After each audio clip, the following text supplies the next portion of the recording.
धन्यवाद एवं जिसके हम हृदय से मैंने कहना है कि उसको हम क्या कहा जा सकता है कि धन्यवाद दे, सहृदय दे। ये हर स्वतंत्रता दिवस और 26 जनवरी को ये अपने मंदिर में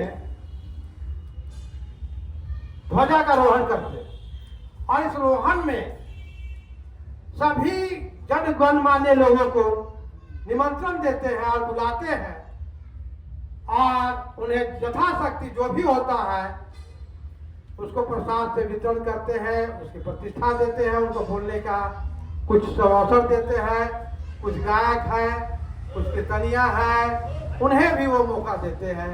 इसके लिए हमारे तरफ से हमारे जो बाबा हैं सदानंद बाबा, उनको लिए जोरदार ताली आप लोग बजा दीजिए भाई। और अभी हम तो थोड़ा सा चले गए थे, लेट हो गए, थोड़ा एक जगह पर दूसरा जगह प्रोग्राम था, वहाँ हमको थोड़ा आने में लेट हो गया। इसके लिए मैं थोड़ा क्षमा मांगता हूँ कि समय पर नहीं पहुँच पाया। फिर भी आपका कार्यक्रम चलता रहा और उस कार्यक्रम में हम शामिल हो रहे हैं, इसलिए अब थोड़ा सा हमको मौका मिला है कि 2 वचन अपना वक्तव्य तो मन में जो है उसको आप सभी को सामने उपस्थित कीजिए, बोलिए। तो सबसे पहले तो हम इतना ही कहना चाहेंगे कि स्वतंत्रता दिवस आज जो हमारा भारत देश के लोग हैं, हम लोग तो स्वतंत्र भारत में जन्म लिए हैं, लेकिन हमारे पिताजी स्वतंत्र भारत में जन्म नहीं लिए थे, हमारे दादाजी स्वतंत्र भारत में जन्म नहीं लिए थे। जिनका जन्म स्वतंत्र भारत में हुआ वो नहीं जानेंगे, जिनका जन्म स्वतंत्र भारत गुलामी के भारत में जन्म हुआ था, जाके उनसे पूछिए, वो बताएंगे कि कैसे कैसे लोग शोषण करते थे। अंग्रेज हम लोगों के ऊपर जानवर से भी ज्यादा, उसका हम वर्णन नहीं कर सकते, इतना विभत्स रूप से कहा जाता है कि हम लोग की बहू बेटियां की शादी कम उम्र में कर दी जाती थी। क्यों? ये धर्म नहीं कहता है, ये हमारा शास्त्र सनातन नहीं कहता है, ये गुलामी का प्रतीक है। हमारा देश गुलाम था, इसलिए हमारे बहू बेटियों के ऊपर एक बहुत बड़ा बुरी नजर लगता था और जो बेटी कुंवारी रहती थी उनको लोग उठा कर ले जाते थे, इसलिए उनके कम उम्र में शादी कर दी जाती थी। तो वो दृश्य, वो समय, वो विभत्सता हम लोग भगवान के दया से नहीं देखे हैं। ये सुनने में आता है, पढ़ने में आता है, और जब ये समय याद आता है या जो सोचता है आदमी, तो लगता है कि भगवान नहीं करे कि फिर वो दोबारा दिन कभी किसी भी देश को या किसी भी व्यक्ति को वो सब चीज देखना पड़े। गुलामी से बढ़कर इस संसार में कोई भी बुरा चीज नहीं है।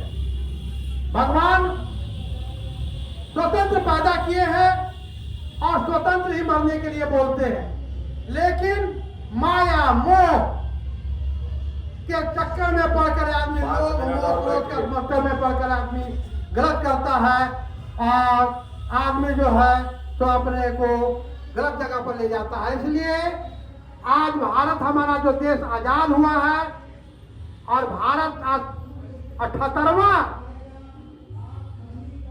जो स्वतंत्रता दिवस मनाया जा रहा है और 78वां स्वतंत्रता दिवस के ऊपर जो लोग ने बलिदान दिया है, हमारे जो भी क्रांतिकारी भाई हो, चाहे हमारे जो भी नेता हो, सुभाष चंद्र बोस हो, चाहे महात्मा गांधी हो, चाहे अनेक प्रकार के जो है सरदार वल्लभ भाई पटेल हो, हमारे अम्बेडकर जी भी है, ये सब स्वतंत्र विचार के, स्वतंत्र संविधान के बनाने वाले हैं और इन्हीं लोगों के द्वारा बनाया हुआ जो भी संविधान है और जो भी नियम है उसका पालन करते हुए और हम लोग उसको आगे बढ़ा रहे हैं। लेकिन कुछ लोग हमारे भारत के ऊपर आज भी बुरी दृष्टि लगाए हुए हैं और हमारे भारत को फिर गुलामी के जंजीरों में, उन्हें सिर्फ वोट की राजनीति का आती है। वोट के हिसाब से वो देश को नहीं सोच रहे हैं, वो हमारे धर्म के ऊपर नहीं सोच रहे हैं, वो सिर्फ अपने वोट को देखते हैं और वोट के लेकर के ही वो संविधान के ऊपर भी अटैक करते हैं। इसलिए उससे हम लोगों को सावधान रहना चाहिए और हम लोगों को उसका विरोध करना चाहिए। आज हमारे देश के बगल में हमारे हिंदू भाई लोगों के ऊपर जो अत्याचार हो रहा है, आज हमारे देश में इसका विरोध किया जा रहा है। लेकिन जहां हमारे हिंदू भारत के लोग, इसी भारत का टुकड़ा हुआ है, चाहे वो बांग्लादेश हो चाहे पाकिस्तान हो। पाकिस्तान तो बन गया, जिन्ना पाकिस्तान को बना दिया, लेकिन जिन्ना का जिन अभी भी भारत में उपस्थित है। आज भी लोग जो है उसका जिन लोग बोलता है जय भारत जय फिलिस्तीन। इन फिलिस्तीनियों से सावधान रहना पड़ेगा। आप जब इस फिलिस्तीनियों से नहीं सावधान रहिएगा तो फिर इसको फिलिस्तीन बनाने के चक्कर में लगा हुआ है। लेकिन आज वोट के राजनीतिक में संविधान के ऊपर देख न करके वो बोलता है कि जय भारत और जय फिलिस्तीन। फिलिस्तीन जो है उसका जयकार बना रहा है। वो भारत में मंच में शपथ ग्रहण के समय में कितना दुख की बात है। हमारा भारत एक विशाल देश है जो बाघ के समान खड़ा है और एक गीदड़ जैसा बांग्लादेश में घिन करके उठा करके, जैसे गुलाम के समय में उठा के औरतों लड़कियों को ले जाया जाता था, उस तरीके से ले जाकर के बलात्कार और रेप किया जाता है। और हम लोग कानून को देख रहे हैं, हम लोग कुछ भी नहीं कर पा रहे हैं, खाली सिवाय हल्ला कर रहे हैं। जबकि एक विशाल भारत था, अगर चाहता तो बांग्लादेश को मुंह में जकड़ ले सकता था। उसके सामने, भारत के सामने, वो भारत का ही हिस्सा, भारत से बाहर नहीं है। लेकिन आज हम कुछ नहीं कर पा रहे हैं। क्यों? क्या है कि कानून से बंधे हुए हैं, लोग से बंधे हुए हैं। लेकिन एक दिन जरूर ऐसा आएगा। आज हमारे बीच में मोदी जी है तो उन्होंने कम से कम देश के प्रति और धर्म के प्रति तो जागृति दिखाया है और ये जागृति बहुत आगे चल रहा है। और हम उम्मीद करते हैं कि आगे इसमें सफलता जरूर मिलेगा।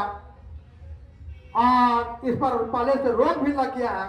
सोचिए, जहां 20% हिंदू थे,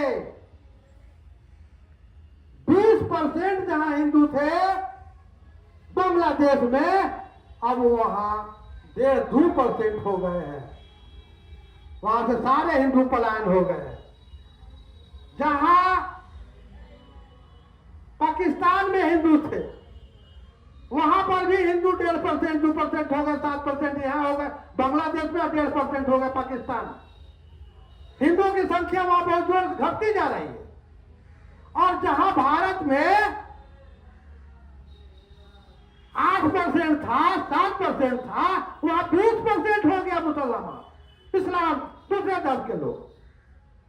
तो ये जो है अच्छा प्रतीक भविष्य में नहीं दे रहा। और ये इस पर हम लोगों को सावधान रहना चाहिए। हम लोगों को इसका विरोध करना चाहिए और फिर हमारे भारत फिर वही रास्ता पर नहीं चला जाए जहां से हमारे क्रांतिकारी भाई लोग शहीद हुए हैं। सोचिए, जब क्रांतिकारी का उन लोगों को जान लगा था, लगन लगा था, तो अभिमन्यु हो गया था। जैसे महाभारत में मरने के लिए अभिमन्यु व्याकुल हो गया था, जैसे फितिंगी आग में जलने के लिए व्याकुल हो जाता है, तो जिसका क्रांतिकारी का भगवान लहर जाता है, उसके अंदर में लहर मारने लगता है, तो उसी तरीके से शहीद होने के लिए वो व्याकुल हो जाता है, देश के लिए मरने के लिए वो व्याकुल हो जाता है।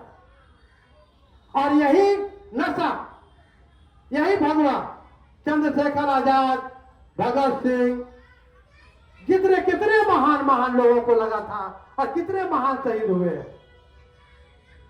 और हम लोग चाहेंगे कि उस महान शहीदों को फिर उनकी आत्मा को दुखी नहीं करे, उनकी आत्मा को सही करे और हम लोग सही रास्ता अपनाए। और हम ज्यादा समय तो नहीं लेंगे, ऐसे ही बहुत लेट हो गया है और ज्यादा आप बोलेंगे भी नहीं, इसलिए इतना ही पर हम विराम देना चाहते हैं। हमारे तरफ से एक बार जोरदार भारत माता की जय, भारत